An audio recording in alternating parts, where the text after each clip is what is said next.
Man cannot become a man until he buries the boy he was, with honor, not denial. You carry the weight of a man, but the spine of a child. You wear the beard, the belt, the responsibilities, but inside, something is still reaching for a father who never arrived. You look like a man. You move like a man. But every time conflict sharpens, every time you're challenged, disrespected, ignored, something inside you caves, collapses, regresses, and you don't know why. You call it stress. You call it being overwhelmed. You call it burnout.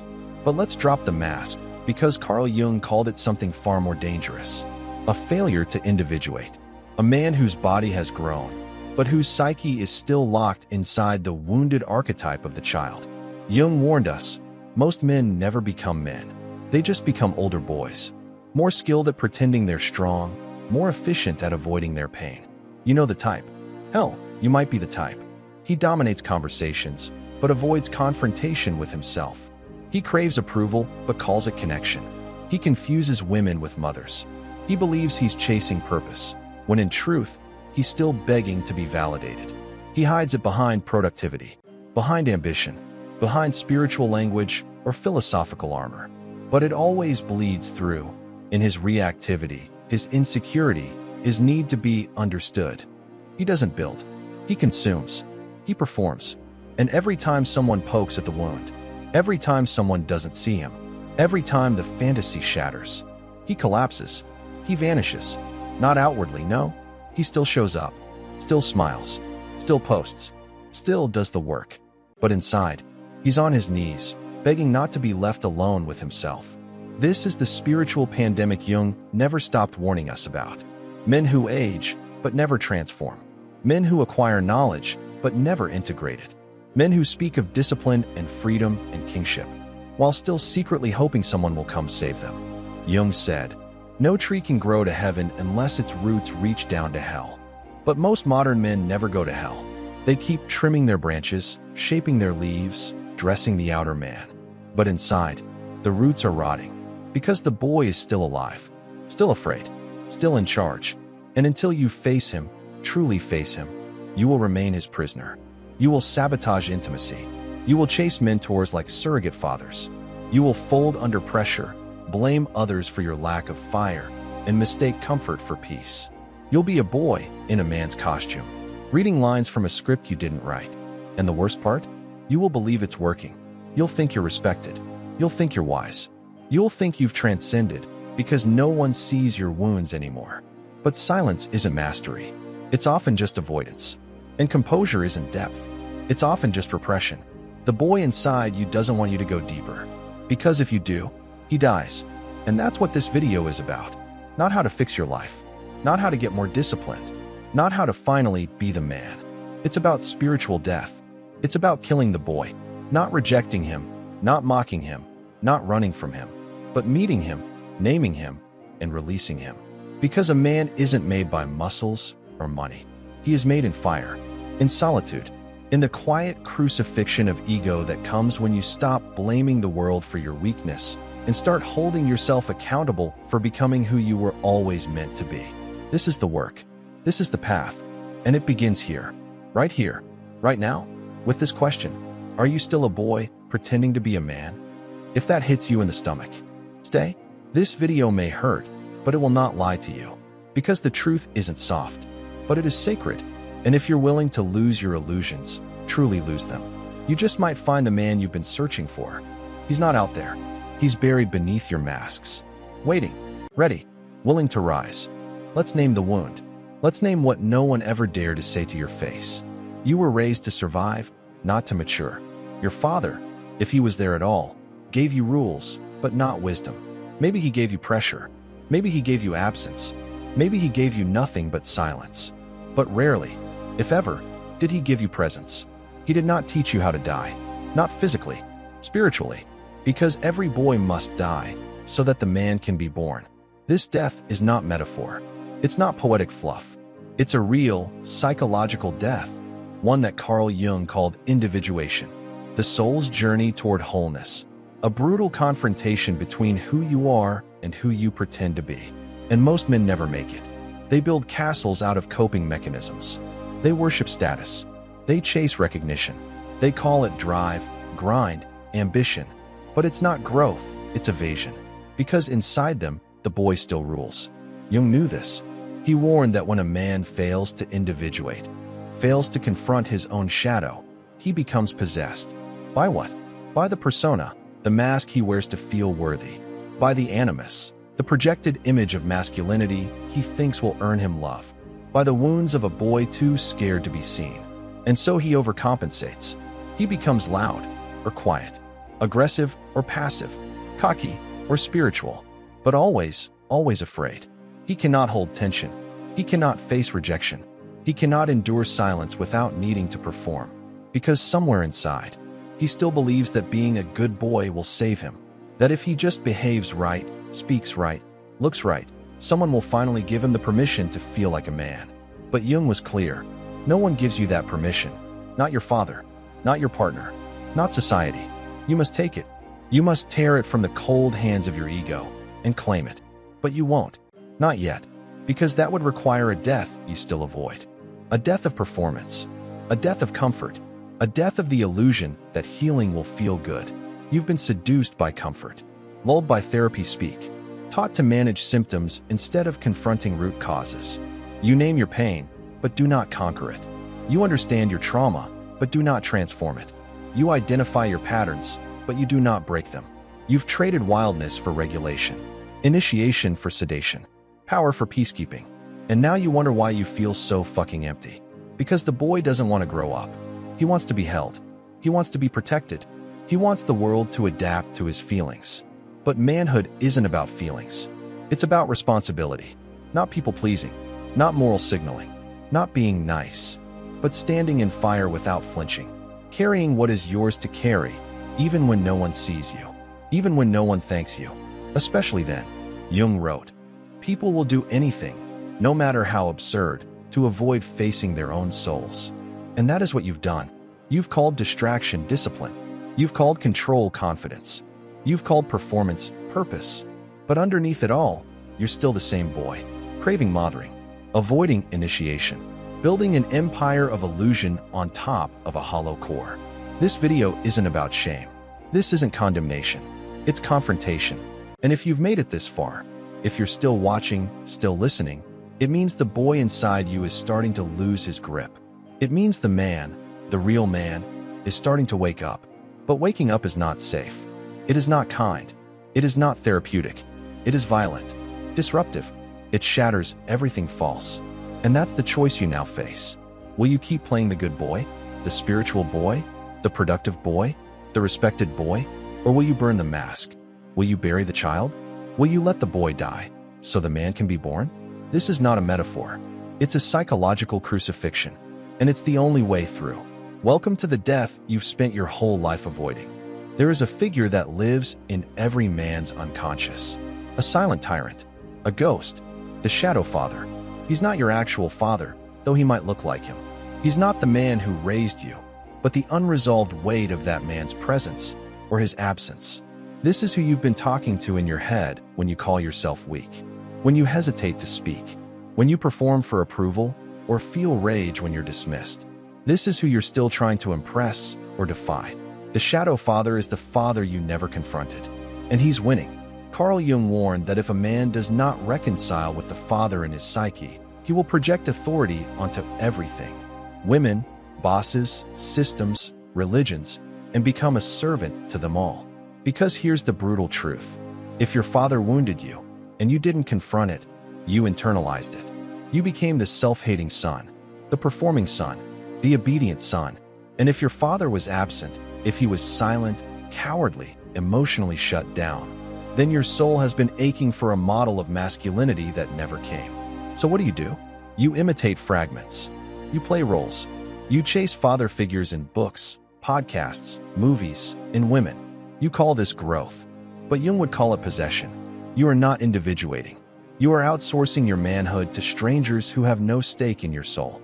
And the shadow father loves this. Because he doesn't want you to lead. He wants you to obey. He wants you to stay small, dependent, forever yearning. This archetype will wear many masks. He'll show up in your relationships as hypersensitivity to criticism.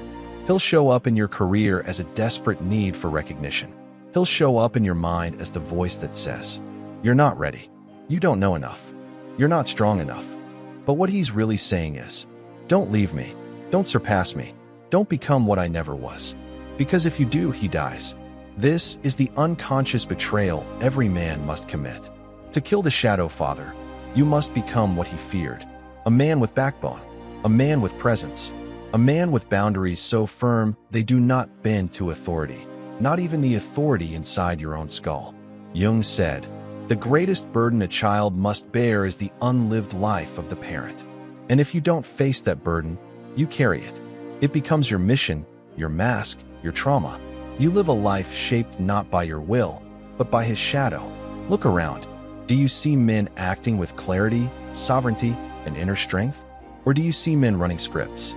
Do you see posturing, overcompensation, fragile confidence that shatters under rejection? This is not manhood. This is the shadow father's theater. And you, if you're still performing, are just another actor in his play. It ends now, not with forgiveness, not with journaling, not with a polite inner child meditation, but with confrontation. You go into the woods of your mind. You call him out. You name the betrayal, the wound, the neglect, the cowardice. You rage. You scream. You grieve. Then you draw a line. You say, "I will carry you no further." You don't do this to hate your father. You do this to free yourself from the weight of the man he never became. Because if you don't, you will become him. And worse, you'll pass him on.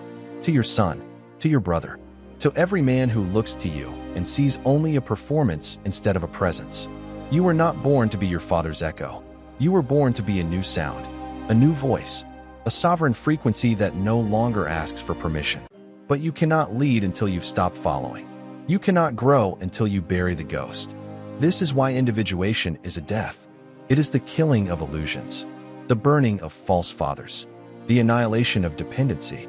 And it begins the moment you say, "I am not your son anymore," not to your father, but to the father in your psyche. That is when the man begins to breathe, to move, to rise. And he rises not as a reaction, but as a presence. A boy waits for the crown to be handed to him. A man forges his own. This is the dividing line, the sacred rupture, the end of boyhood. You've spent your whole life waiting, waiting for permission, waiting to be chosen, waiting for your father or some god or mentor or woman to tap you on the shoulder and say, "You're ready." But Jung warned us, the man who waits to be crowned will die in exile. Individuation doesn't begin with readiness. It begins with revolt. You were raised to be agreeable, to be soft, to be nice. You confused niceness with goodness. You thought approval meant love. You thought shrinking yourself was humility. But none of that made you a man. It made you invisible. And now, every room you enter, you're not seen, you're scanned, measured, compared, not for who you are, but how well you fit the mold. And still, you adjust. You smile. You rehearse the script. You're still performing, hoping the audience claps. But what if no one's coming to applaud? Jung understood the tragedy of the uninitiated man. He becomes dangerous, not because he's powerful, but because he's passive. He becomes a slave to resentment, a slave to fantasy, a slave to any woman or system that promises validation. This is why so many men implode when they're ghosted, why they rage when they're disrespected, because their identity was never real. It was conditional, built on a crown they never earned. So let's get honest. You feel empty not because the world is cruel, but because you outsourced your sovereignty. You gave away the throne of your life and now blame the kingdom for not kneeling. But the man does not blame. The man does not beg. The man does not wait. He kills the king within, the false king, the one made of approval, the one who whispers, "Don't upset her," the one who hisses, "Be nice," the one who panics, "What if they don't like you?" You take that voice, you bind it, you burn it, because that voice has kept you docile, polished, tame, and you were never meant to be tame. You were meant to be true. But truth will cost you everything you built for approval. The mask, the act, the crown that never fit. Jung called this process a psychological crucifixion. The ego, who you think you are, must die, so that the self, who you truly are, can emerge. And this emergence is violent, terrifying, holy, Because when the mask falls, so do your defenses. And for the first time, you're no longer protected by performance. You are naked, raw, visible, but now, finally real. Do you understand what that means? It means you no longer belong to the herd. It means your value is no longer on lease from someone else's approval. It means you are now a man who commands presence, not because you shout, but because you do not flinch. This is the shift. The boy obeys. The man confronts. The boy submits. The man defines. The boy reacts. The man remains. So here's your choice. Keep waiting for someone to name you, or become the man who names himself. But know this, the moment you crown yourself, the world will resist. Your friends won't understand. Your woman may accuse you of being distant. Your parents will say you've changed. And you have, because you're not the boy anymore. You're the man who buried him. This isn't cruelty. This is sacred. Every myth that ever mattered required the death of innocence, the slaying of illusion, the departure from the village. And now it's your turn. Put down the scripts. Break the mirror. Burn the throne that was built for someone else. Step into the fire and walk out crowned. Because if you don't, someone else will wear your life like a costume. And you'll spend your final breath wondering why the man you were born to be never showed up. He's here now. He's waiting, not for approval, but for you. You were taught to perform, to smile when you're angry, to nod when you're disrespected, to be the bigger person while shrinking yourself into silence. This is not manhood. This is self-erasure. This is spiritual castration disguised as emotional maturity. You've spent years learning how to appear calm, but inside, you're on fire. And instead of becoming solid, grounded, present, you've become a master of the mask. But masks don't protect you. They just suffocate the soul beneath them. Carl Jung wrote that the persona, the mask we wear in society, is a system of behavior we develop for the outside world. It's not inherently evil, but when you become your persona, you lose access to your true self. And here's the tragedy. Most men will die as their mask. They will never feel the stillness of real presence, the gravity of their own unfiltered energy, the sharpness of a gaze not meant to please, but to pierce. Because presence isn't soft. It isn't cute. It's not about good vibes or calming down. Presence is weight. It's the unspoken command of a man who no longer negotiates with fear. When you are present, truly present, you don't need to prove anything. You don't even need to speak. And people will feel it, not in their minds, in their bodies. Because your stillness isn't emptiness. It's dominance. Not the aggressive, performative dominance of insecure boys barking louder than their bite, but the quiet, terrifying dominance of a man who has confronted himself and come out whole. That's why so many people are uncomfortable around grounded men. They can't control them. They can't read them. They can't manipulate them through flattery or guilt. Your mere presence becomes a mirror, and people hate mirrors that don't lie. So here's your weapon. Stop performing. Let the silence speak. Let your discomfort rise. Let your fear tremble. And don't flinch. This is the training ground of the individuated man. You sit in the heat of rejection, and you don't beg. You hear the voice that says, "You're not enough," and you don't obey. You watch yourself crumble, and you choose to rebuild from the ashes, not the mask. Jung believed the self, the true center of your psyche, is forged through integration, not through denial, not through fantasy, but through confrontation. You must walk straight into the parts of you that perform. The boy who needed to impress, the teenager who needed applause, the man who still thinks being needed is the same thing as being loved. You must stand in front of that version of yourself and kill him, because he was never free. He was never whole. He was never you. He was a reaction, a shield, a survival strategy. And now, it's time to outgrow your survival. This is what Jung meant when he said, "Man needs difficulties. They are necessary for health." The difficult thing isn't the breakup. It's the silence after, the loneliness, the void, the emptiness that rises when the applause stops. That's where men are made, not in comfort, but in containment. Can you contain your own chaos? Can you sit with your own ache without running to distractions, validation, or rescue? If yes, you don't just become powerful, you become untouchable, because there's nothing anyone can take from a man who doesn't need to perform. They can reject you, but you don't lose your identity. They can shame you, but you don't collapse. They can mock you, but you don't move. This is the gift of presence. It's not the absence of feeling, it's the refusal to be owned by it. And from this place, you lead, not as a tyrant, not as a boy needing applause, but as a man who has burned through his scripts. So ask yourself, can you walk into a room without needing to win it? Can you be seen without performing? Can you let yourself be misunderstood and remain unmoved? If not, you're still a puppet, still a boy, still begging for a crown you must earn with silence. But if you can truly be here, solid, clear, unapologetic, then you're no longer performing, you're leading. And leadership, Jung said, is not about control. It's about integration. It's about knowing who you are and making no apology for it. You don't grow into manhood. You bury the boy with your bare hands, without ceremony, without applause, and you do it alone. This is the part no one tells you about, the part the therapists avoid, the part your father never explained, maybe because he never made it either. Carl Jung didn't speak to the boy inside you as someone to heal. He spoke of him as someone to transform, to sacrifice, because boyhood is sacred until it overstays its welcome. Then it becomes poison. Your hunger to be chosen, your obsession with being good, your need for permission, recognition, softness, certainty. It all must die, not because it's weak, but because it keeps you weak. You can't become a man while trying to remain a boy at the same time. You can't carry your shadow while pretending to be pure. You can't walk the path of sovereignty while still begging for mothering.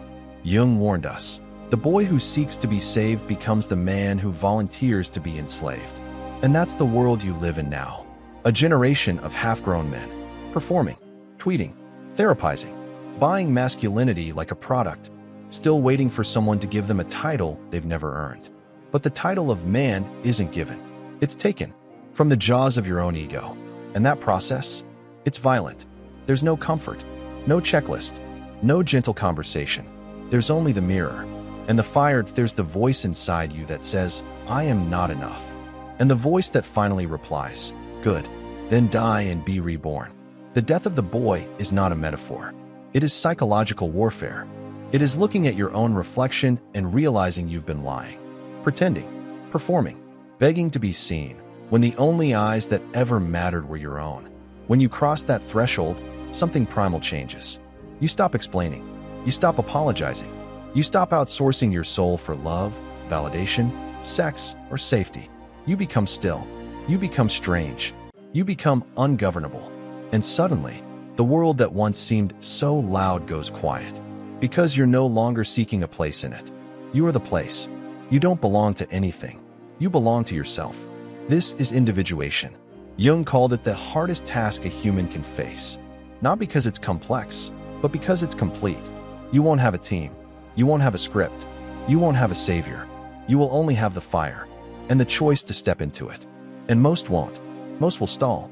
Most will rationalize. Most will say, I'm not ready. I need more time. I need more healing. But that's the trap. The boy always believes healing means more comfort. The man knows healing is confrontation. So here we are. You, standing at the edge. The boy still whispering, just one more thing, one more sign, one more hug. And the man, waiting in silence. Which one will you listen to? Because this is it. The end of the illusion. The beginning of what's real. You were never broken. You were never incomplete. You were just afraid to stop pretending. Now you know. You don't need a title. You don't need a savior. You don't need to be chosen. You need to burn the boy and rise as the man. Not the man society wants.